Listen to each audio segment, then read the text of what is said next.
of Christ. Amen. Amen. Please be seated.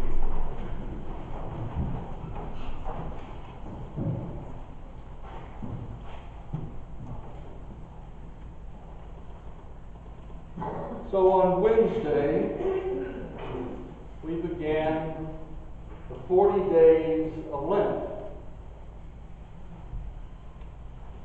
And when we hear 40 days, I mean, it's not an arbitrary thing. 40 days. Why 40 days, you might ask?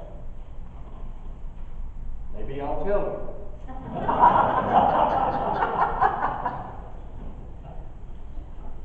So, ancient Hebrew tradition had a form of numerology. And it's all through the Hebrew Scriptures. All these numbers that you see referenced are part of that. And with the numerology, it's called gematria. I don't know if that's the right pronunciation. Not only do the numbers have significance, value, and meaning attached to it, and used in all sorts of ways, from foretelling the future, using it to, like you might use tarot or any number of things, but also words. The letters in words have a value associated with it, a number, the order in the Hebrew alphabet, and then the word then has meaning based on this numerology. And 40 has this very esoteric meaning. It means a long time. So when we hear all these different uses of 40, it may or may not actually have anything to do with that number of years or days. But it does carry that meaning, oh, it was a really long time. So what are some possible, what are some uses of that? Where does it show up? Well, when Moses led the Hebrew people out of Egypt, and he goes up on the mountain to receive the word, he was there 40 days. When the Hebrew people were in the desert during that same time frame, they were there 40 years.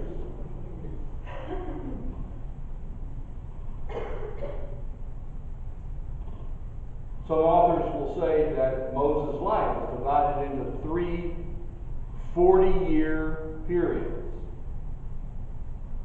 each significant. You know, he was about 40 when he was out being a shepherd, right? And then when he goes back, he receives the call and he goes back. It's a 40-year period, you know, and then in the desert, and then after that. So 40 years, 3 40-year periods. In the Jonah story, God is sending Jonah to Nineveh to tell them to get their act together. And God gives them 40 days to do it. We just heard about Jesus spending 40 days in the wilderness. It's 40 days between the resurrection and the ascension. And it was 40 years from Jesus' crucifixion to the destruction of Jerusalem by the Romans. So it's of considerable significance. And almost all, if you look at these time periods, they constitute a time of trial, of probation, of chastisement in some cases. But it's a time that is set apart, that is for learning and reflection and for personal improvement, you might say. spiritually, growing in one's conscience. And so Lent falls right into that. And of course, our whole tradition in its early days was, its origins are all in the Hebrew tradition, the Jewish tradition, and so it's not surprising that some of that would carry over into our tradition.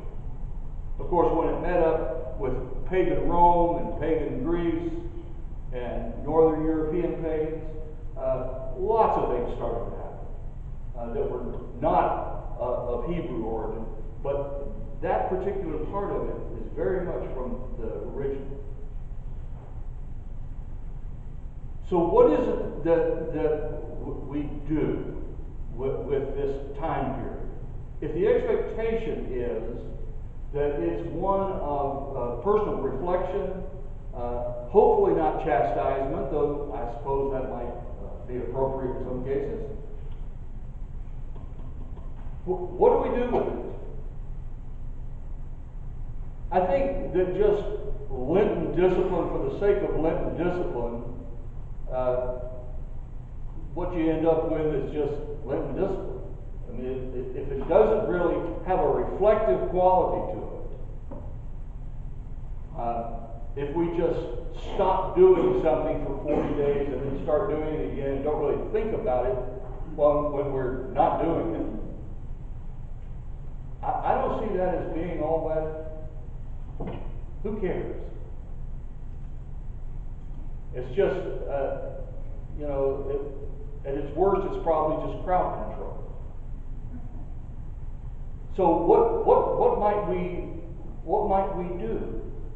If it is truly a time set apart for us to grow in our self-knowledge, and that seems to me to be what this is really about, self-knowledge. What's going on here? What's going on here?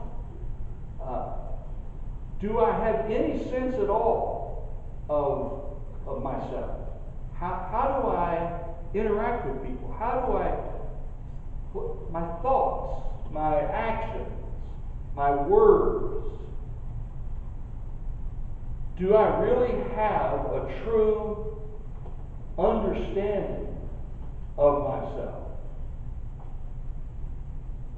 This is a time when my Lenten discipline can give me insight if I'll do it. If I'll actually do things that will help me to see myself, to learn how I tick, how I speak, how I interact with other people. What are my values? What are my priorities?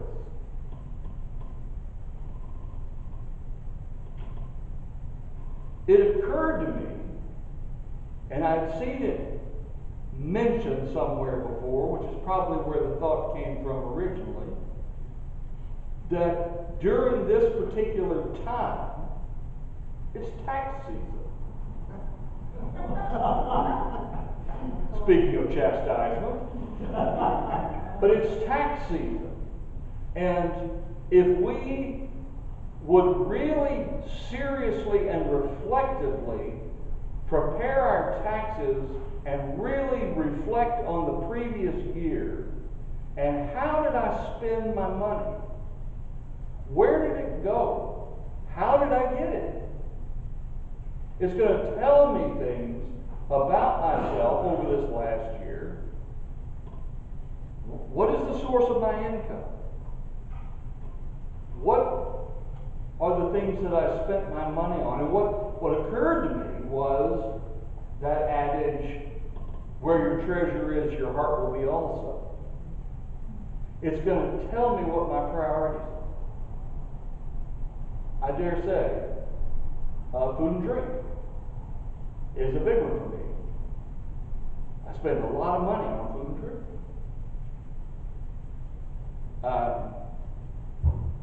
I don't drink cheap gin.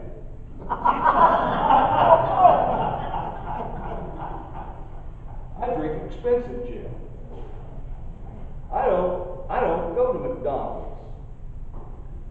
That's not food. I eat real food. Those are important things to me.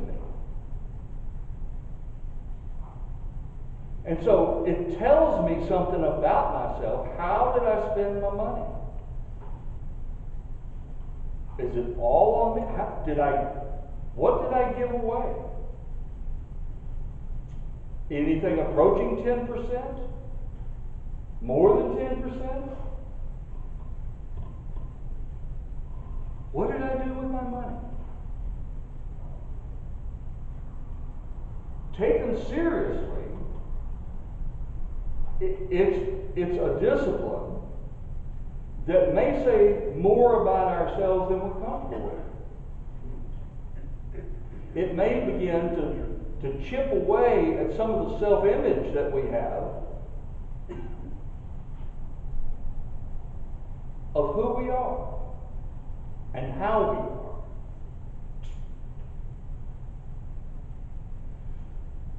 Another Lenten discipline that people will sometimes practice is to set aside periods of extended silence. And there's a difference between silence and just not talking. A lot of times, Aiden will be out of the house, Kathleen's out of the house, I'm alone at home all day long. I don't utter a word. It's not really silence.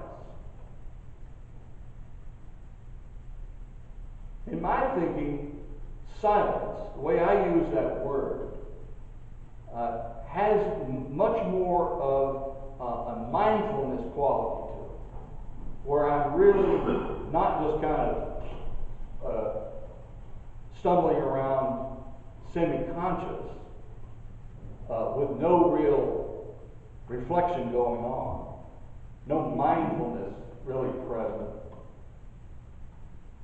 That doesn't accomplish a whole lot. But silence, especially extended silence, can really be probably as self-revealing as studying our taxes. Because what can happen is we start seeing the resistance we have to silence, a resistance that we have to mindfulness. Our minds will go off into the most ridiculous thought patterns to avoid self-reflection, avoid being present in the moment, in ourselves, with our thoughts. It looks like it can look like what's it, Busby Berkeley, one of those dance routines with all the dancers shot from above, and just it's all this stuff, just mindless drivel going through our heads, just to avoid the quiet, just to avoid the inner silence and being here with myself.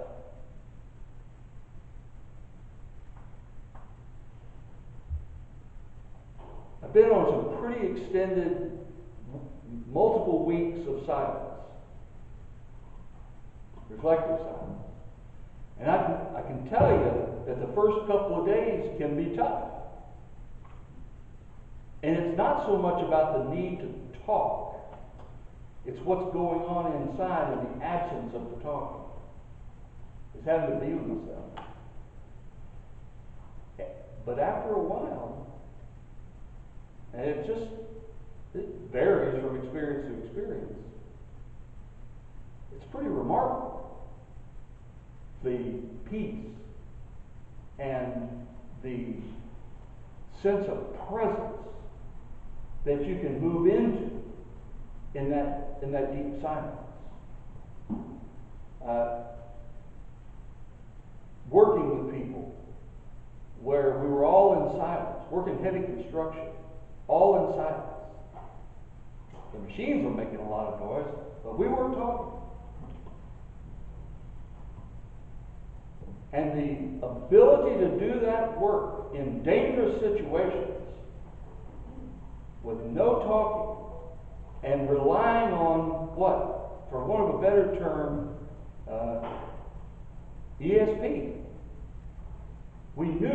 we were so tuned into each other that we knew what needed to be done without having to do a lot of talking. Because what happens is oftentimes we are separated by our talking to each other. We are less connected when we're talking than when we are in deep silence together.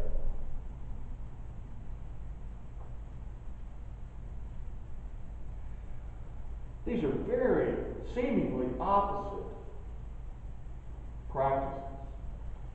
Taxes, reflection on our money. That seems almost vile or something. Ooh, money, ooh. Of course, we all need it. We all have it. We all get it. But it's ever present in our lives. Either the having it or the not having it. And at the other end is this profound silence. That practice. There's so many things, but it all basically boils down to mindfulness and self-knowledge. And that as we grow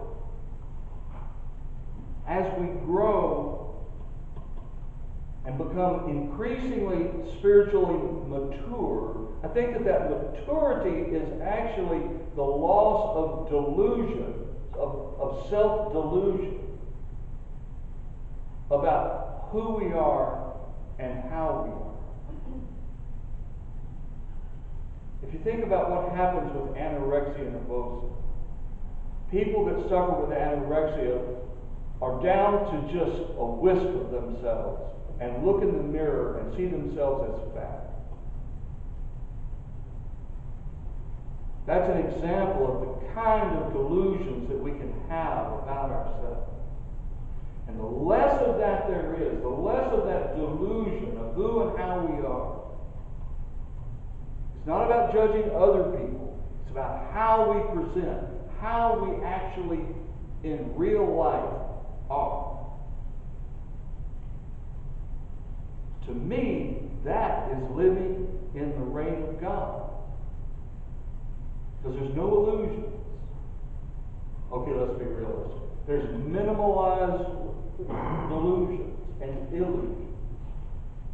And that is what Jesus is calling us into. That is the saving grace. That's how we get saved. Is saved from that delusion. So that, as the saying goes, we're keeping it real. Really. We are who we really are. We don't just reinvent ourselves with another false self. We see how we really are. Good, bad, and indifferent.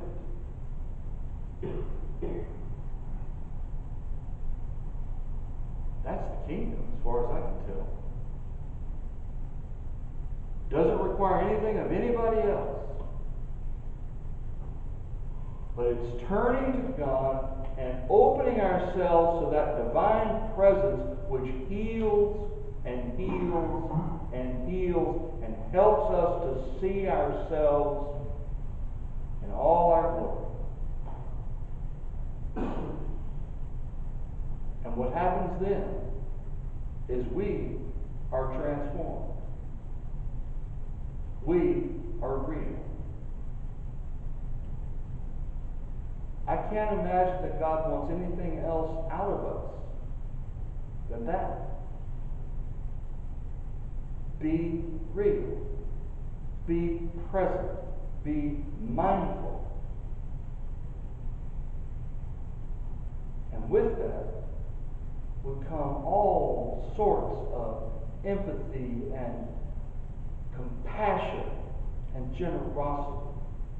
When we truly see ourselves in the midst of the fray, in the midst of the crowd, who we are, and how we are so profoundly connected to everyone else and everything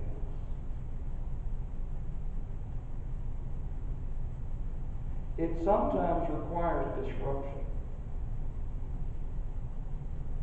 disruption of the status quo.